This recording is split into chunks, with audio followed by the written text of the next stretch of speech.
watch this is good. What is that?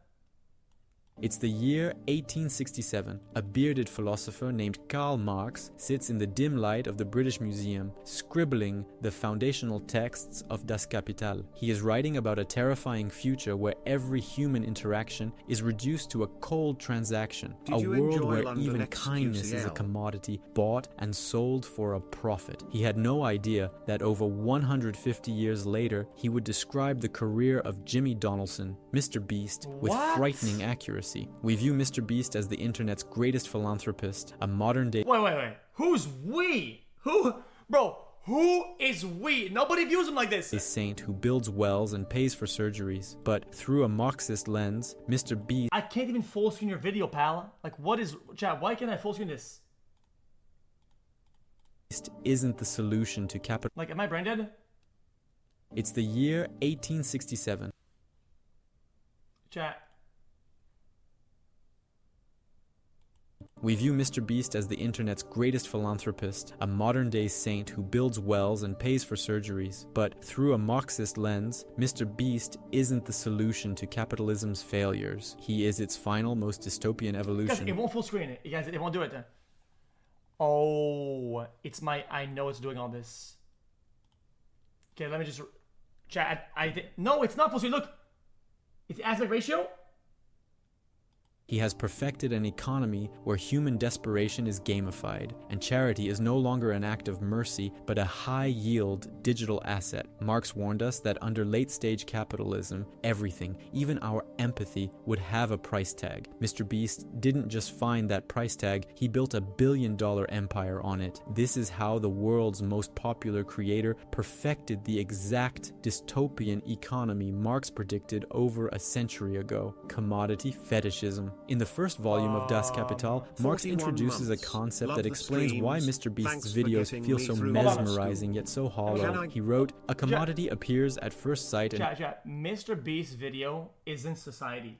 Extremely obvious trivial thing, but its analysis shows that it is a very queer thing, abounding in metaphysical subtleties and theological niceties. When you watch a MrBeast video, what are you actually looking at? You see a suitcase filled with $100,000. You see a brand new Lamborghini. You see a house being given to a homeless family. To the average viewer, these are just good deeds. But to Marx, these are commodities in their most fetishized form. In a MrBeast production, money is never just a medium of exchange, it is a prop. It is a visual effect designed to trigger a biological response. Marx argued that commodity fetishism occurs when the social relationships between people are masked by the exchange of objects. Think about it. When Jimmy hands a random person $50,000 for staying in a circle, we aren't seeing a social connection. We are seeing a person's value reduced entirely to the cash in their hand. We don't see the systemic poverty that makes that $50,000 a life-altering miracle.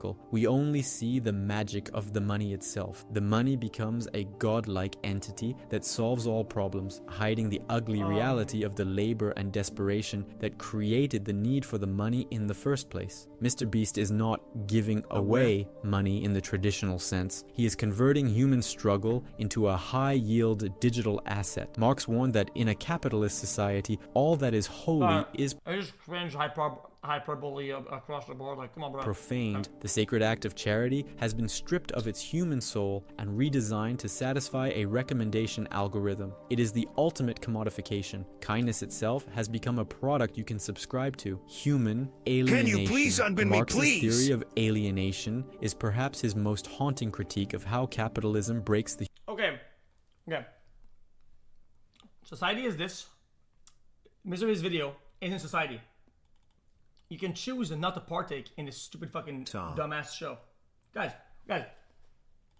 You can fucking just not participate in that dumbass show, MrBeast. How hard is this to understand it? Like... human spirit. In his economic and philosophic manuscripts of 1844, he wrote, "The worker becomes all the poorer the more wealth he produces, the more his production increases in power and range. The worker becomes an ever cheaper commodity the more commodities he creates." Now, look at a MrBeast challenge. A participant is placed in a white room for 100 days. Another is buried alive for 50 hours. Another survives in a wilderness for a week. On the surface, it's a game. But in Marxist terms, it is pure alienation. The participant is the worker, and their production is their own suffering. They are separated from their family, their environment, and their basic human needs.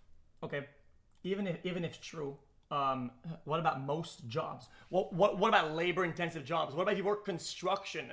You're literally trading at least a part of your health and your physical well-being for money. I mean, all to produce a spectacle for a global audience. Marx argued that construction has been happening since the meteorite from the fucking dinosaur. Ever since the meteorite hit the earth, and we build shit. People build shit. They build shit and they trade their health to build shit.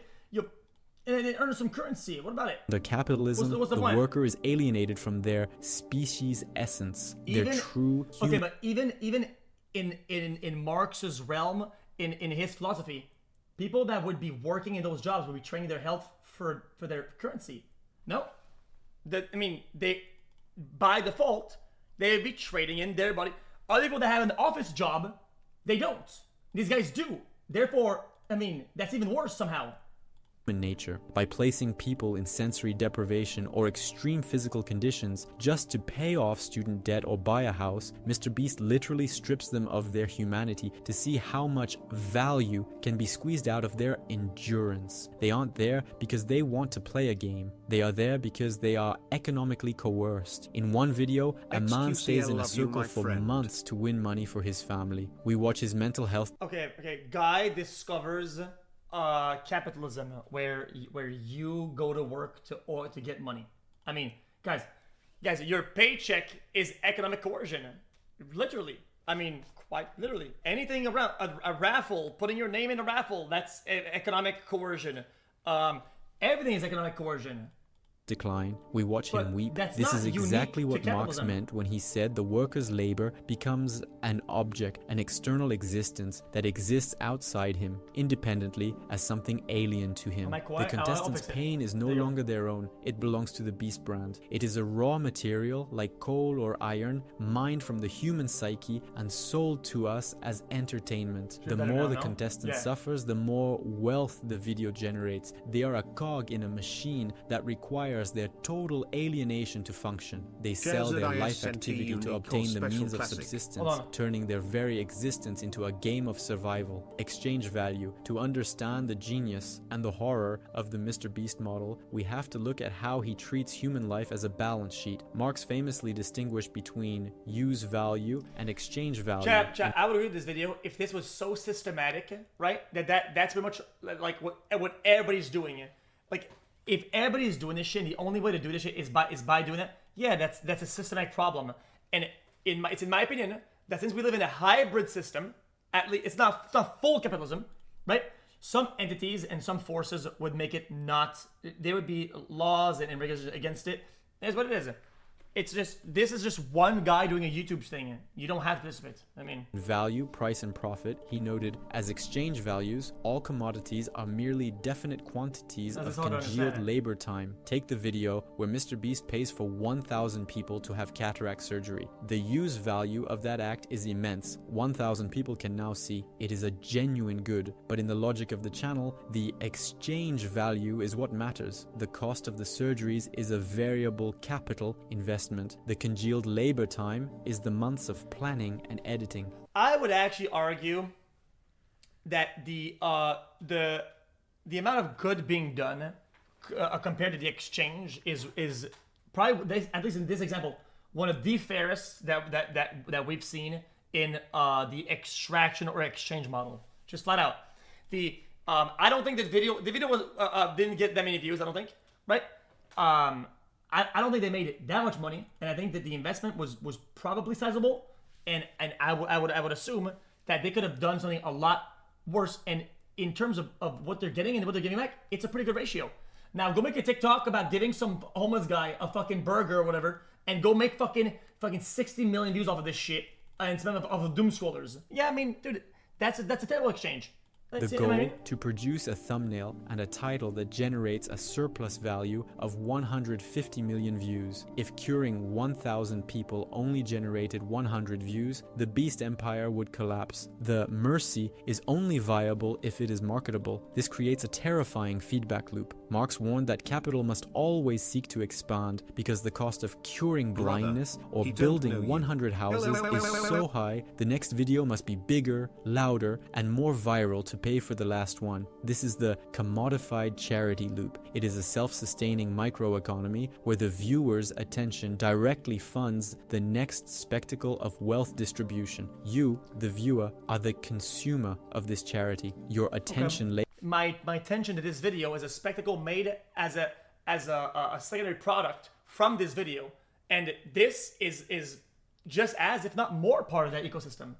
Labor is what gives the video value, which the brand then harvests to buy more good deeds. It turns the audience into passive participants in a digital coliseum. We aren't being inspired to help, we are being conditioned to watch. Marx believed that the market eventually turns everything into a quantity. In the MrBeast universe, there is no quality. Whatever Marx said wasn't all stupid, but now show me an example where he put his shit down and they used his philosophies and they were actually successful. Now show me one part of society that actually succeeded from this fucking stupid fucking dog shit model. Bang. Of mercy. There's only the quantity. The fact that you think that China is full communism, Marxist, is ridiculous. It shows how little you know about the world. Of people helped versus the cost per click. It is a cold, calculated breakdown of the human heart into a spreadsheet. Capital accumulation. Marx's most famous command for the capitalist was accumulate, accumulate. That is Moses and the prophets. He understood that capital is not a thing, but a process. It has to move. It has to grow. If it stops, it dies. Jimmy Donaldson often says in interviews that he has $0 in his bank account because he reinvests every penny back into his videos. That's every single month with $0 in his bank account. I mean, at the end of the day, I could spend less per videos if I want to. I'm just focused on making the best videos possible, period. I don't care about making money.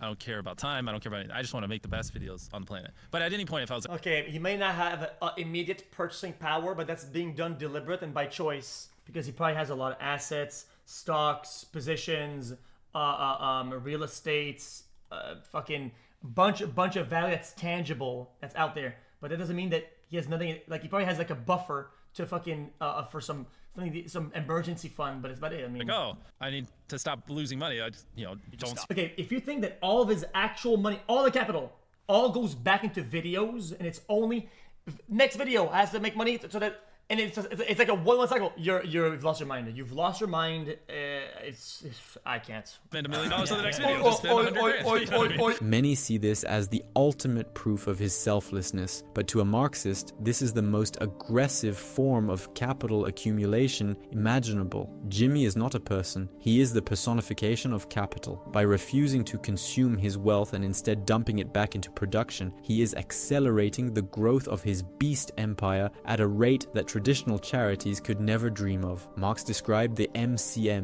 Who cares about the charity? It's not a charity. It's not a charity. Why is this saying charity? What fucking charity is it?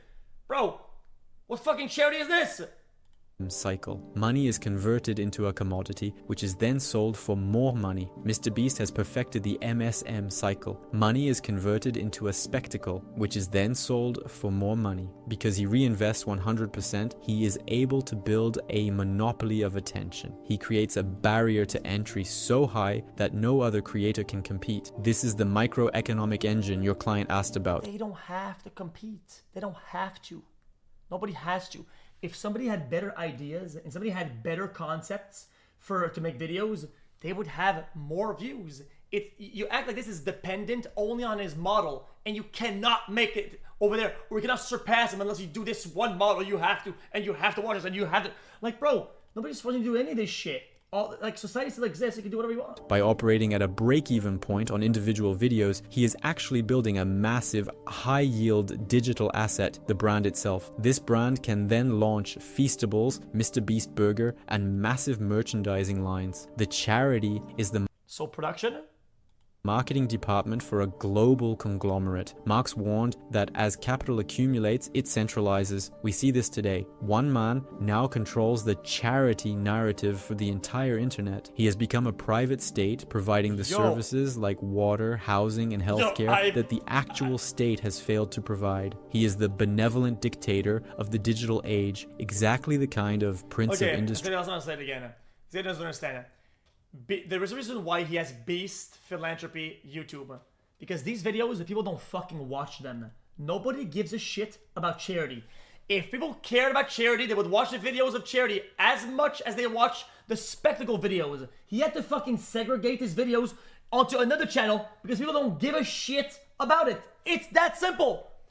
So stop making it seem like, oh, dude, all of this is of the base of charity. No, it's not. It absolutely is not. Marx feared would replace traditional society, the reserve army. Finally, we have to look at the people who aren't in the videos. Marx spoke of the Industrial Reserve Army, a mass of desperate, unemployed people who exist on the fringes of society. He wrote, the Industrial Reserve Army, during the periods of stagnation, I think if you think that, oh, he's right then the only course of action for people like MrBeast is to say, fuck it. Fuck the philanthropy. Fuck the giving back. We're doing this challenge of jump on fucking nails for 24 hours for $5,000. Fuck it. Reduce the amounts. No philanthropy. No charity. None of that shit. Because otherwise you get the, oh, I'm the charity guy or whatever. So because this guy doesn't like that, right? So do none of this shit. Lower the payouts. Increase the contestants. Increase the spectacle, milk everybody to a crisp. Boom, is down the active labor army. During the periods of overproduction and paroxysm, it holds its pretensions in check. In every MrBeast challenge, there are 100, 1,000, or even 10,000 people. But for every person in that video, there are millions more in the comments begging for a chance. Jimmy, please help me pay my mom's medical bills. Like, Jimmy, I'm about to lose my house. This is the reserve army of the beast economy. They are the millions of desperate souls who make the contestants replaceable. Marxism teaches us that the system needs this desperation to function. If everyone had a house, if everyone had healthcare, if everyone had their debt paid off, MrBeast's content would be boring. There would be no stakes. The spectacle relies on the existence of a massive suffering underclass. The reserve army is what gives the video its tension. Yeah, I'm just saying it's a self-fulfilling a prophecy in that sense. Yeah, in this other system, this wouldn't work. Yeah, okay, then you would have something else in your system. Like it's guys, it's we call it a redundant argument. It's a fallacy. It's redundant. Beast is not a bad person. In fact, by all accounts, he's a very nice one. But that's the point. Marx wasn't interested in whether the capitalist was nice. He was interested in what the system forced them to do. We aren't watching a man fix the world. We are watching a man prove that the world is broken beyond repair. And the scariest part, we can't stop watching. We are the ones providing the living labor of our attention, keeping the vampire alive. I mean, I guess, dude.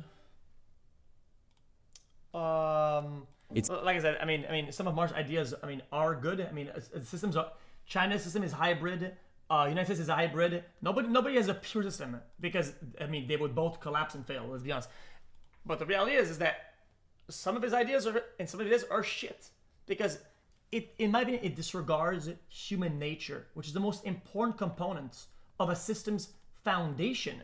Like, brother, people always ignore the human nature, what we do as people, man.